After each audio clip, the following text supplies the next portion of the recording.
A second visit to the fictional African nation of Wakanda is all that Black Panther fans have dreamed of ever since the movie opened last month, and finally, Marvel has announced that a sequel is officially on its way. This is not a drill, guys. Marvel Studios president Kevin Feige confirmed the news in an interview published on Friday by Entertainment Weekly. "We absolutely will do that," Feige said of a second Black Panther film, though he wouldn't reveal any plot secrets. The news of Black Panther 2, or whatever it ends up being called, comes as the superhero movie starring Chadwick Boseman as the titular character passed the $1 billion (£721.87 million) mark in earnings this weekend. One of the favorite pastimes at Marvel Studios is sitting around on a part 1 and talking and dreaming about what we would do in a part 2, Feige said. "There have been plenty of those conversations as we were putting together the first Black Panther. We have ideas and a pretty solid direction on where we want to head with the second one. Could this mean that Kendrick Lamar could finally get his dream of playing a character like fan favorite and supervillain Eric Killmonger? This sounds like great news to us. Now all we need is for Disney or director Ryan Coogler to warm up to the idea." Rapper, who curated the hit film's soundtrack, said, "I've got to now," when asked by Radio 1 if he would like to make an appearance in the follow-up for the box office hit. Speaking to Clara AMFO in the BBC interview, he revealed he would very much love to play something similar to Michael B. Jordan's misunderstood villain.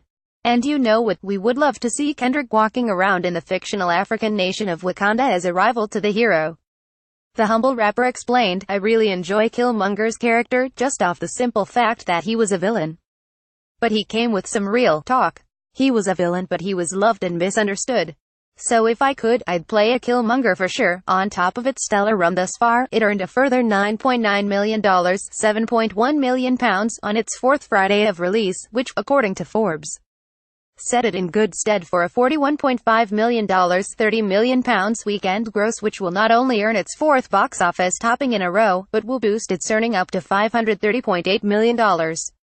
It made $561 million (£382.6 million) in 24 days in the US, and $442 million (£319 million) elsewhere, which means it's definitely topped the $1 billion mark over the weekend.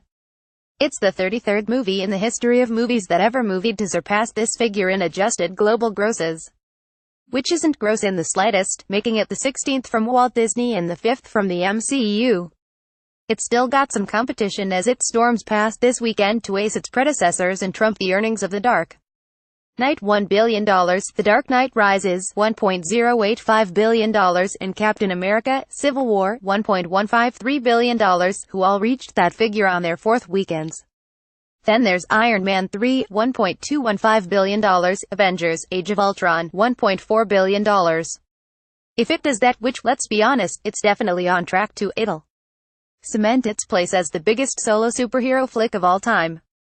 Did somebody say Wakanda Forever? The latest offering from Marvel's cinematic universe was described by Metro.co.uk as undeniably, unapologetically African, as it centers itself around. If you've got a story, video or pictures, get in touch with the Metro.co.uk entertainment team by emailing us celebtips@metro.co.uk, calling 020-361-52145, or by visiting our Submit Stuff page. We'd love to hear from you.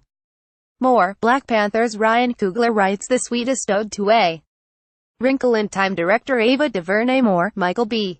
Jordan makes us all happy and promises production company will adopt inclusion. Writer